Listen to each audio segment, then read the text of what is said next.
Thank you for our class here tonight, just for your wisdom, your grace, your joy, your peace that passes all understanding. We're so thankful that you've put it in our hearts to be here and to learn more about you, to study your word, to study your truth, to be faithful stewards of what you've given us, the minds, the bodies, the hearts that you've given us, Lord. We give them to you. We want them to be full of your truth. You want to have a great understanding of your way in the world. Your hand is not short. Your ear can hear, Lord, and you will quicken us according to your purpose. And you will you've equipped us and help us to live in that equipment in your name. Amen. Okay. All right. So we're in the Middle Ages now. This 500 to 1500. We're going to go. We're going to through through the next few classes right up until we get to the Reformation. Martin Luther and the Age of Reformation will be where we finish the fall semester, and we'll pick that up in the spring semester and come into the modern era that we're in right now. Middle Ages, it wasn't really a fun time to live, I guess you could say. I guess it was if you were a child. You're innocent, those kind of things. But feudalism, this is a thing that dominated this landscape of Europe at this time. And it's a political and economical system. And it lasted for almost 600 years, from the 9th to the 15th century. It was based on, the one who held the land was the ruler. Land holding was the primary driving force behind this. The person who owned the land controlled all things, really, as this was going on. And then there was a name for this. It was called a fief, F-I-E-F, a fief. It was the land. The owner of the land would give the land to somebody else to manage, and so that's the landholder held the land, but he would give it away, and somebody would work the land, live on the land, and give the holder of the land. Give the holder of the land some sort of compensation. Sort of worked like this. We can look at it in this picture here. You see how feudalism works. There's the king, provides money, army on demand, bestows lands on many nobles, bestows land on many knights, bestows land on vassals. Vassals provide military service, and this is how the circle sort of worked in these nations of Europe at this time. There's another sort of, that's maybe a little bit small to see, but this is, this feudalism lasted, and then it went downhill at a certain point. Now this is what Europe looked like about 1000 AD. You can see up there you can see these kingdoms of Scotland, Ireland. This is the Anglo-Saxons, and then these are the Viking territories up here. This is the Russian era over here, and then the Kingdom of Hungary, Poland, Holy Roman Empire down to the Papal States, and then the Bulgarian Empire in here, Croatia, Bosnia, the Byzantine Empire, and then this area underneath here was all controlled by Muslim. The caliphates, different caliphs were controlling this, and this part of the territory France had started to take back from the Islamic conquerors there. So landholding, feudalism, and the fiefdom.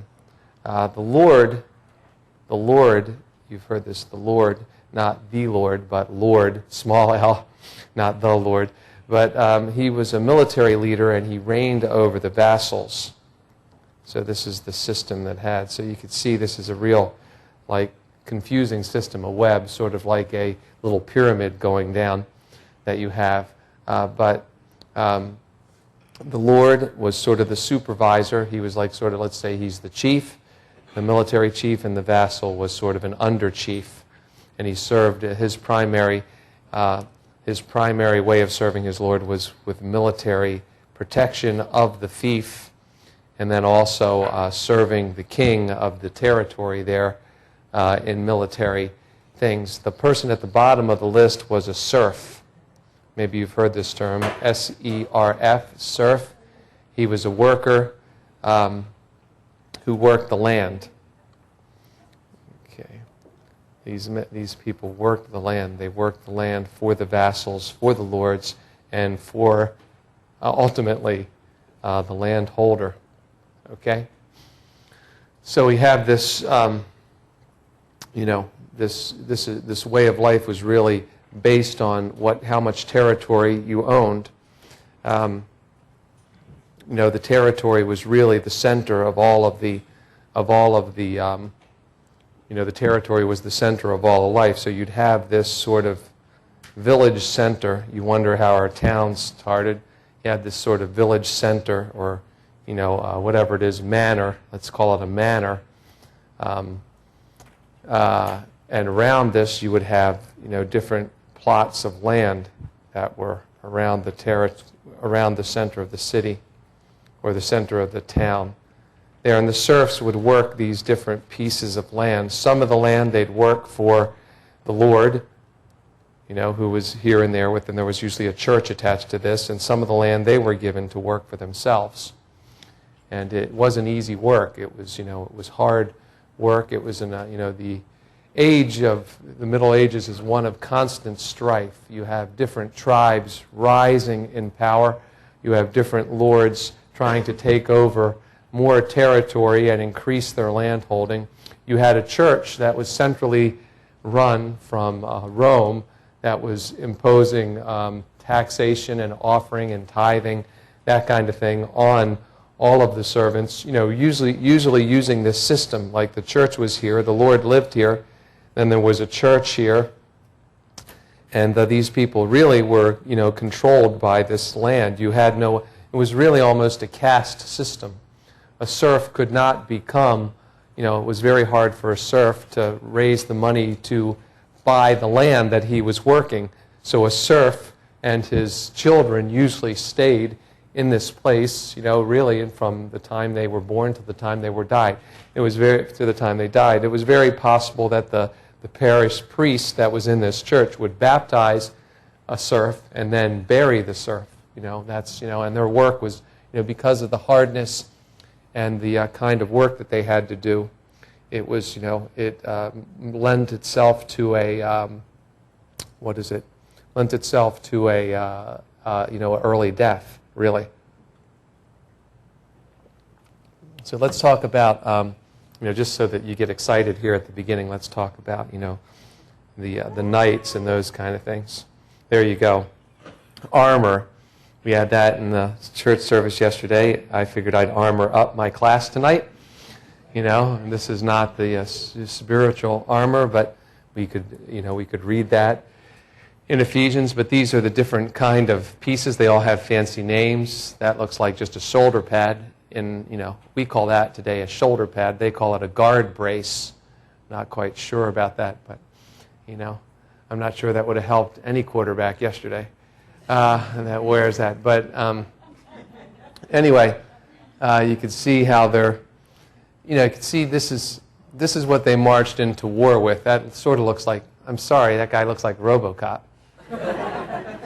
And I didn't mean to pick that picture so that it would look like that, but this is really, this is the age of knighthood. King Arthur is a legend. It wasn't a real thing, but some of the things that it projects are true. The development of a knight. Now, a knight was what was provided. The knights were provided to the king in exchange for the fief. Like, I give you a piece of land, you give me enough knights to defend my territory, and this is the system that was going on throughout Europe at this time. So the development of a knight began usually at age 7. It's almost like the Spartans. Okay, they took their their cues from the Spartans in the old ancient Greek, pre-Greek, pre-Christ, pre-Christian area. But the Spartans were people who began training their men to be warriors at young ages. So a knight began at 7 years old to be a page, and he would do menial tasks, that kind of thing, working for the Lord of that manor. And then at a certain point, age 15, he became a squire. And, he began to learn how to do the battlements and those kind of things, work with the sword. Also was instructed, really, in how to be a gentleman. This was kind of chivalry. Maybe you've heard this term, chivalry. How to be it's kind of interesting that this is what they were trained in. The real stories behind these knights, most of their lives were pretty much, movie star, world wrestling kind of existences. The best ones were followed by many females, and, it was a promiscuous kind of lifestyle. There were some who were not living like that, but just kind of thing. By 21, they did the whole thing that maybe you've seen in movies. He became a full-fledged knight. What he did, he spent a night in prayer, in the church, spent the night in confession, in prayer, and in the morning with the priest watching, he was touched on the shoulders with a sword, and he became a full-fledged knight to defend the territory that he was assigned to. So this really was a period of time. Chivalry is, the idea of honor for God and honor for, the weaker, and usually this is related, to women, but, honor, it was really honor to God and honor the weaker, even if it was somebody who was, just anyone, a child, anyone, not necessarily related to women. But most of chivalry is chivalry dead, opening doors. Doesn't sound very chivalrous, but that's part of it, how to allow a woman to go before you and that kind of thing. It's all supposedly gentlemanly training that was developed in the night. Now, as you can see, if you got a gang of these guys, and they didn't have the whole idea of insignias on their helmets like they do in the American Football League, so that you could tell one team from another. But they did develop, a way of, there's a mail vest, chain mail, that kind of thing. That went on first. That was your T-shirt. That's where Under Armour gets its name from. That's real Under Armour. You get that underneath there, so that the sword does not pierce through to your skin. And then on top of that went this other get-up that you had there. Obviously, fighting like this was brutal. And also, who are you fighting? So these ideas of, putting like a demonstration of who you are on your shield, heraldry, that's the name for it. Heraldry began here.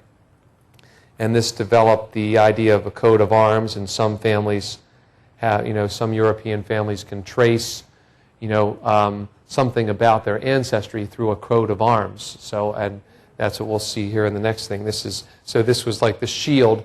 Here they would wear this in the shield, or they would wear some sort of marking, some sort of material on the outside of the armor so that you're not beating up a friend. To avoid friendly, it's not fire, but what would it be called? Friendly sword play. You don't want to be beating up somebody else or something like that, or friendly spear tossing. You don't want that happening. So here you can see some of these ideas of heraldry. You see these are names: Berg and Banner, Sorensen, White, Simpson, Robinson. You can see that's where this developed from. The knights of certain manors would carry the coat of arms for that manor, that and for that king that they were marching with, so people would know who they were serving, and not beat up the people who are on your side, because those kind of things where we could see here, this was not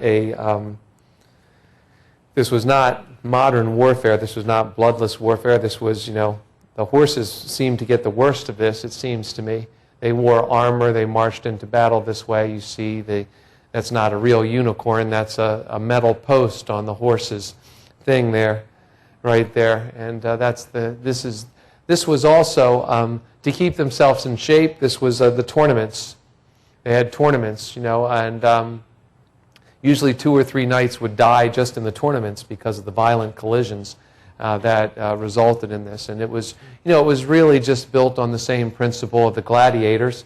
The serfs would come, the workers of the land would come and watch the jousting tournament. This is actually Maryland's state sport. I don't know if you know that, but jousting remains Maryland's state sport. This is Baltimore, Maryland, the state of Maryland in the beautiful United States of America. Troubled as it may be right now, but that is the official state sport. It's not lacrosse. I think they've said lacrosse is the state team sport, but this is the state sport, jousting. Okay, so anyone been to a Renaissance fair here? Yeah, some of you have been to a Renaissance. Don't they do this kind of stuff there? Jousting, knock people off. But I think they put little boxing gloves on the end of them. No? It depends. Okay, all right. It depends on how. Okay, well, I guess it depends on, like, trapeze artist wants to use the net or not, right? So this is, but they charge at each other. With this, and so tournaments became a part of the picture here. Tournaments and competitions between knights. See how you could perform on horseback with your armor.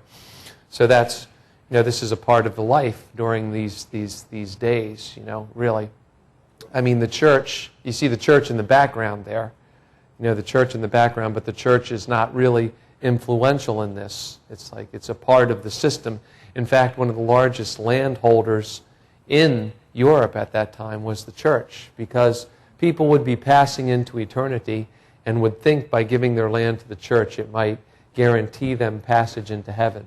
And the Roman church at this time promoted this idea that you could, pay your way into heaven. And so this is really, the legalism, the kind of frustration, the fatalism, that, that's the idea that nothing, fatalism is the idea that things are not going to get better. It's just going to be, I'm here for a season and then I die and that's it. You could see why that, and why this would be very exciting to a person full of adrenaline. I beat on something and at least I get something out of this life, even if it's just a sweaty set of armor, but this is the way life was going for them. At least they had a better life than the peasants here. You see, this was the peasant. This is sort of the peasant setup. This is a good day for them. They're not working so hard there. There's the church in the center of it. There are some buildings there that's at the center of the manor of the fief. But here is this is their life here. Very crude tools, very hard ground, and they dig holes, plant potatoes, and hope for the best. For you're planting for the Lord, you're planting for the vassal, you're planting for the king, and then you have this little bit to plant for yourself. So you're working for all those people, and then you're digging with these crude tools, trying to eke out an existence there. So let's see. So this led to the development of taverns, And this is a tavern scene, usually just a place where the serfs would come to gather to eat, but they would also drink. And so your drunken brawls and your public house, this is where these things get their origin from, because the places where the lords lived was a fortress, usually a fortress, a castle of some kind there, and that way of life for them was was difficult. This is the way they took the edge off, the carousing and this kind of feasting and drinking as at the end of their days there. So there you see the castles. Castles, it's from the Latin word, it means military camp. This is the one that Walt Disney saw in Jerusalem, When You Wish Upon a Star, and you can see, I think Mickey is right there. He's like, this is a castle somewhere in Germany, but this is really the model that he took for his Disney castle there, and that's, many people go to visit it. You see it's set up, and look, it took a lot to build, and it's set high in the mountains. This is the Alps, down in the southern part of Germany, and this is where they, this is where they would retreat to. This is more of an elegant kind of Cinderella type of castle. So this was not, and this was located very high up. It was easy to defend. But yes. Is that the castle they used for Chichi Bang Bang? Yes, it is. I don't know. I know a lot about pulp culture, but I don't know. If you ask me which island they used for Gilligan's Island, I could tell you that, but I can't tell you. Christmas Island. Christmas Island. So, who? Were they married? No. The professor and Mary Ann never got married, and Ginger and Gilligan never got together. So, sorry. Never happened. All right. But Mr. and Mrs. Howell were married. Okay, I'm sorry for those on the DVD. Just Google, search, Gilligan's Island. You'll get the whole story. And then if you have, like, the cable TV channel, you can watch it, really. It's kind of interesting. Not really, but anyway. Okay, it's been confirmed. Okay. All right, so this is... Most castles did not look like this, though. Most castles looked more like this. They were lower to the ground or by the sea. They were really not such elegant places, not many windows. You see this other castle has many windows to let the light in. Most of the castles were like this. They were stone fortresses. And when the manor was under attack, the people, the serfs, would gather into the courtyards there, and it was a damp, dark, difficult to attack kind of place. Moats. This doesn't have a moat around it, but most of those moats, which were also doubled as sewers. Okay, when you see like a cute little moat that's around like a castle, you have to remember that they also had in there indoor facilities, and the indoor facility would push the waste out into the moat. Another reason, just an extra layer of protection. That's aroma security. Aroma security. Just dump that stuff into the moat, and who would want to attack your fortress? That's honest, and that's the way it was there. This is another more realistic look. This is not a moat around it, but this is a more realistic look of what a castle would look like. And once you got inside here, obviously they would try to fire things over the top, but you could pour boiling oil, and they did, boiling tar from the top on any kind of attacker here. So, the best way to really attack these things was to lay a siege and not allow anything in and just starve out the people who were on the inside. But this is the romantic notion of these things is really not so great. Not so great at all, really. Let's see. What do you want to talk about? Okay.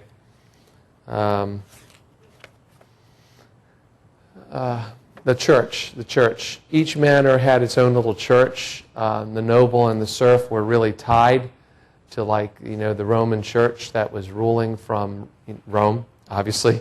Men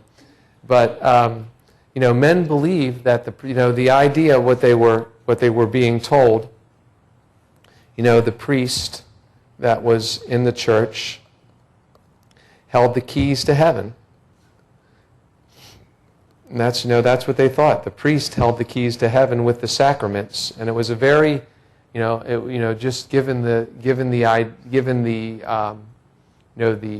fact that the Bible was not in the people's hands, so that they could read and see what the real church began like. They based it on the sacraments, the baptism, the Holy Communion, these things, the last rites at death. These things were things that the nobles used, the priests used to control the population that surrounded the manors. They believed that the priests with their sacraments, not Christ with his grace, held the key to heaven. So this was, that's why they call this the Dark Ages, Dark Ages, because, there's very little light. We think like today, like this is a very decadent culture that we live in, and it's true. But you can imagine that there's no internet to find any other source of information here at this time. And you really are tied to where you're living, and you're tied to the priest there, and he has the only Bible. And it's in Latin, and then when he speaks from the pulpit, it's in Latin, and you don't know Latin. So, this was William Tyndale's great driving, guiding premise. He wanted the plowboy to be able to know as much of the Bible as the priest, or more of the Bible than the priest, so that any plowboy could say something about the truth of God and the love of God. So now the church, the rulers of the church, right? They loved feudalism. It kept them. And the church, like I said, became a great landholder itself as people willed their territory, willed their land to the church in exchange for favors from the saints. And bishops, many bishops even became lords and vassals of the land. And in spite of its distorted doctrines, there was something. Now, okay, the doctrines are distorted, but it did keep the order. It was a fragile order, but it did keep an order in the European society. If the church is not there, then there's probably anarchy, because the people are being treated poorly. They're going to rebel. And there was this, the church used its power in some ways. There was this principle. We'll get another page. There was this principle, the truce of God. The truce of God that each church promoted. Okay, now we saw this. You can just go back here. What usually happens when you get a bunch of drunken guys watching a football game and their team loses? What usually happens? A fight. Yeah, a fight. Okay. All right. So but the church was very effective here in saying they forbade fighting from Friday through Sunday of each week. Wasn't that good of them? Like the priest would just get up and it's like, no fighting. You hear me? No fighting. No fighting. Arthur, no fighting. You tell your guys to calm down. Your boys of the round table, they beat up too many people. And so they banned fighting from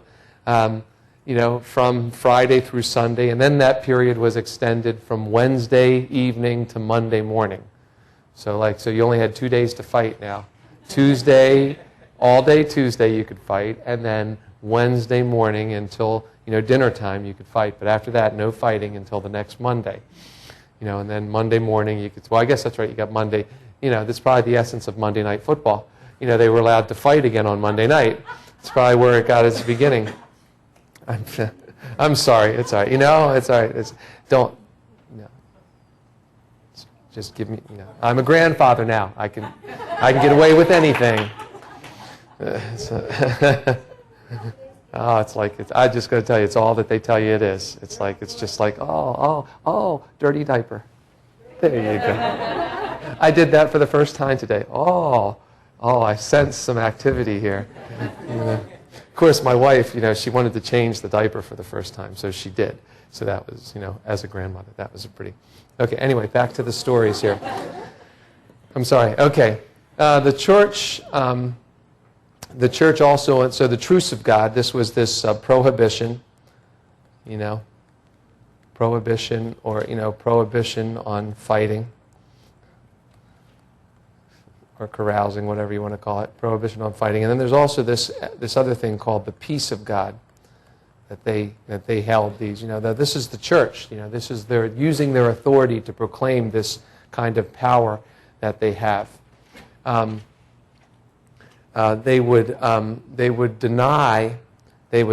priest could deny the sacraments, okay? Deny sacraments, okay? And this is like you come up there. I don't know if you've been, and how many have been in a Catholic church before. They know how, okay. So you know how they go to the, at a certain point in the service, they go to the altar to receive the communion. And, if you had robbed, if it had been found out that you had robbed somebody or treated somebody poorly, then, he would withhold the peace of God from you. You would come up to the communion and the priest would say, no. No. But no, over there. We'll talk about this after the service, but this is, but this is really what they did.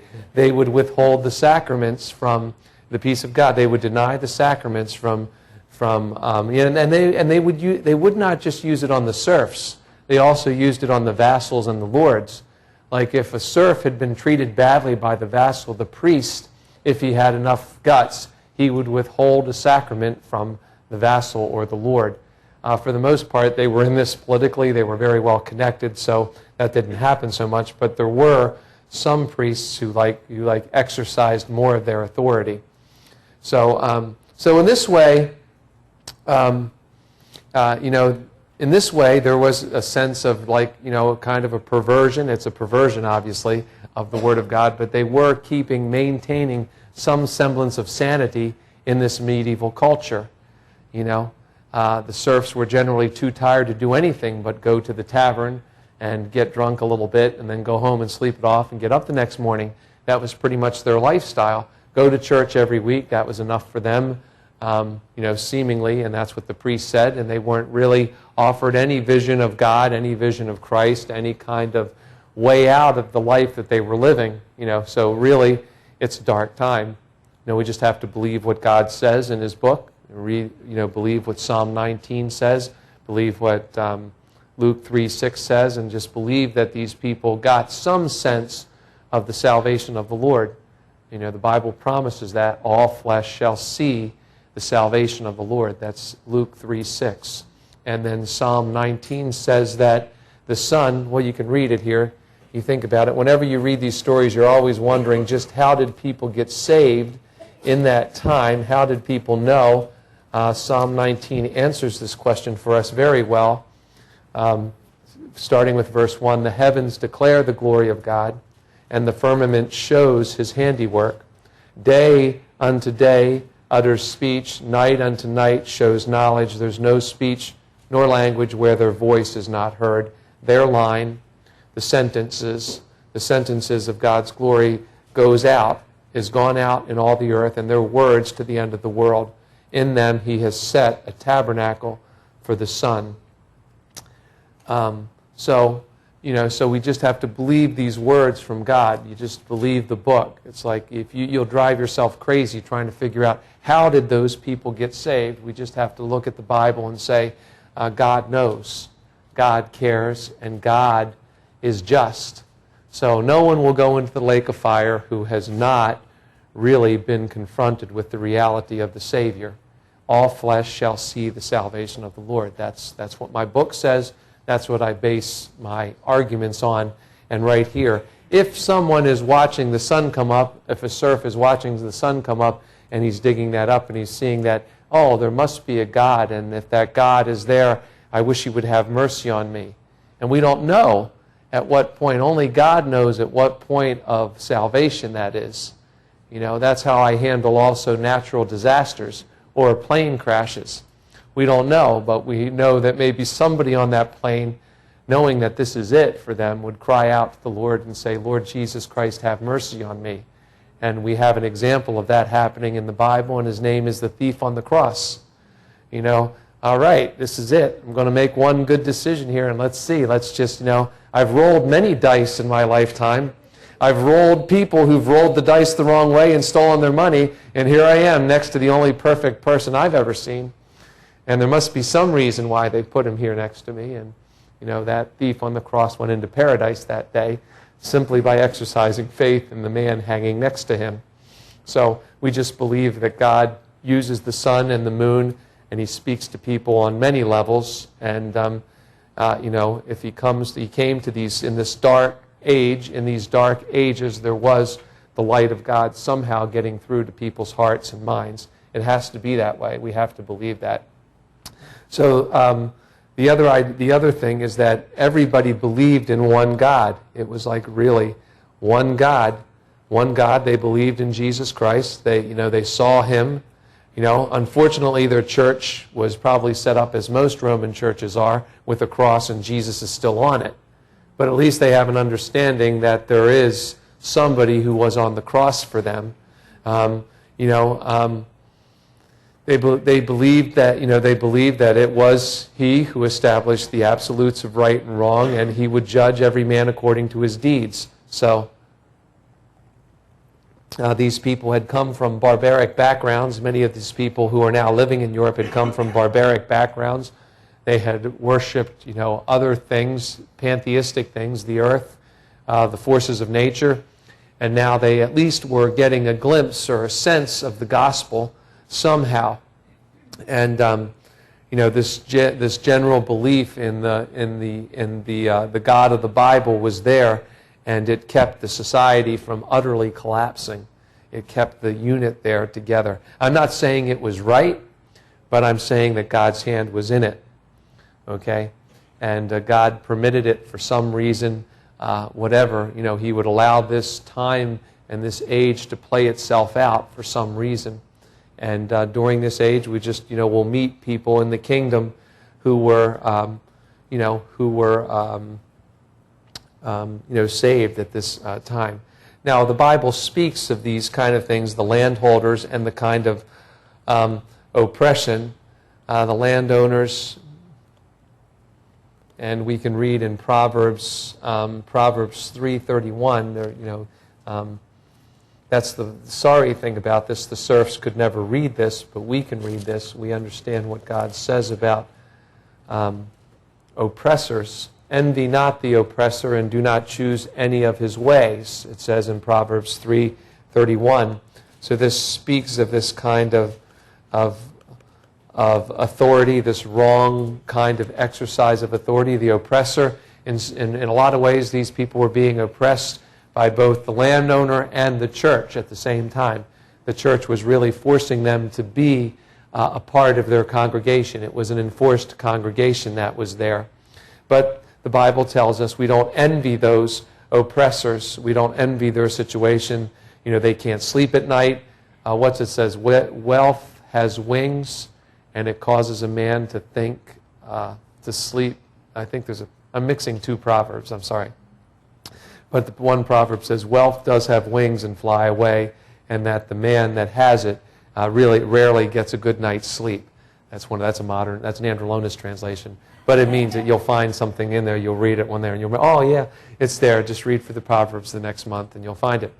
But it's the truth that's, so those kind of things. It also says that in Proverbs 28:16, the same thing, a warning of, it says, the prince that wants understanding is also a great oppressor, but he that hates covetousness shall prolong his days.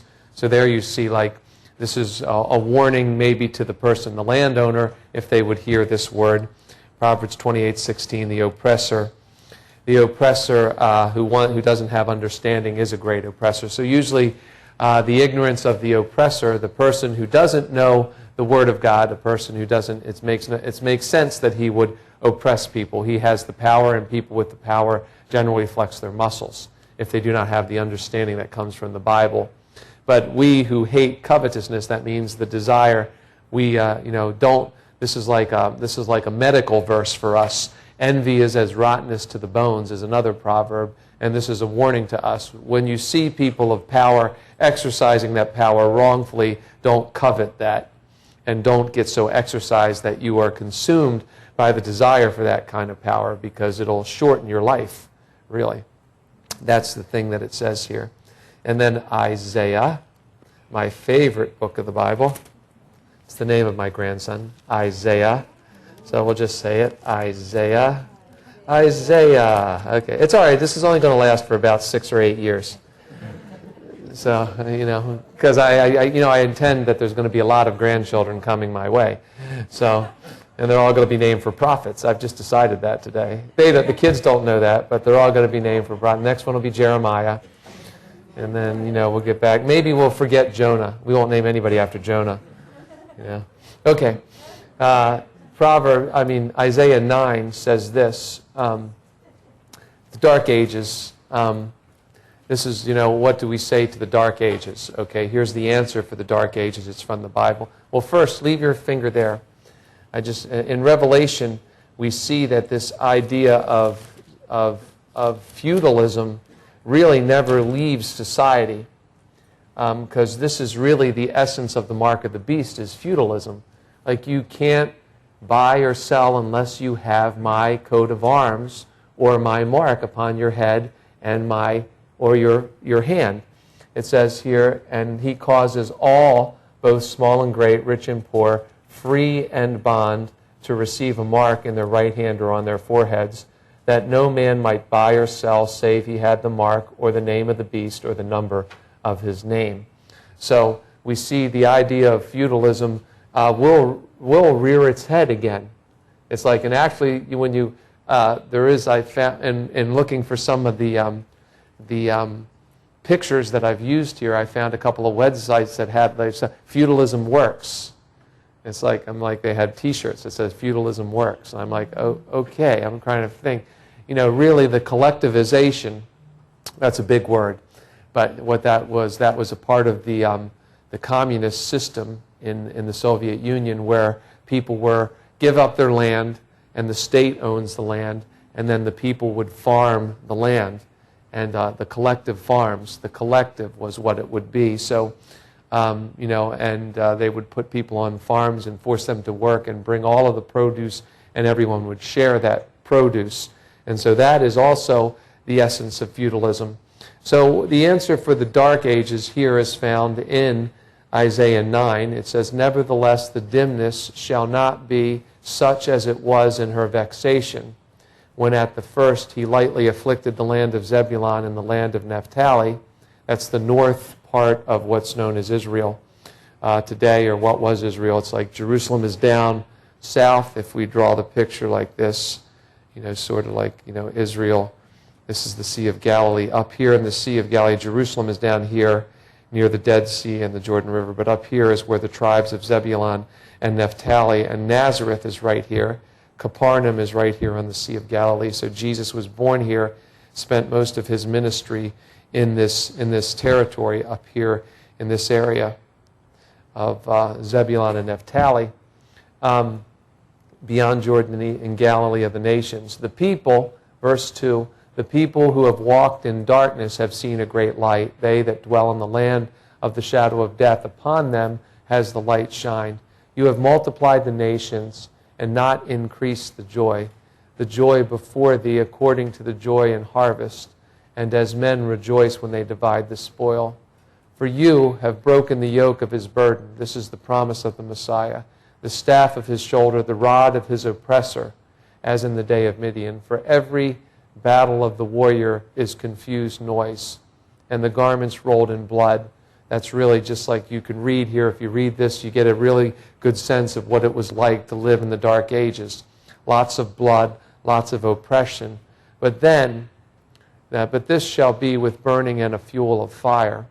And here it says, "For unto us a child is born, for unto us a son is given, and the government shall be upon his shoulder, and his name shall be called Wonderful," first, fear of the Lord, Counselor, the words of God, the mighty God, the power of God in our life, the everlasting Father, the relationship of God in our life, as we become sons and daughters of him. And then finally, he rules our life with peace, the Prince of Peace. So this order of these words is really important to us. Starts, the beginning of wisdom is the fear of the Lord. That is the essence of wonder. We have a sense of honor for who God is, and then we begin to hear his words in the right way. The mighty God, the everlasting Father, we are impressed by his power. The word comes, his power comes, and then we enter into the relationship. Really, fear of the Lord, a sense of his word, hearing his word, a sense of his power, and then the relationship, and then there is peace for us. It happens very quickly, but all of these things, all of these names attach themselves to Jesus Christ.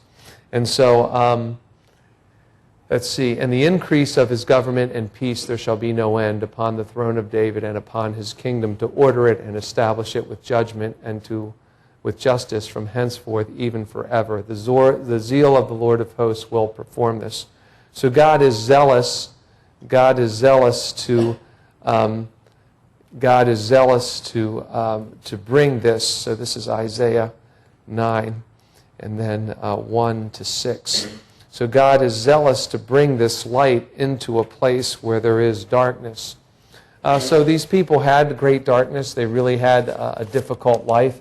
They had a difficult time with their, with their day-to-day existence. But the Lord was there. We just have to believe that the Lord was there, making Himself known some way.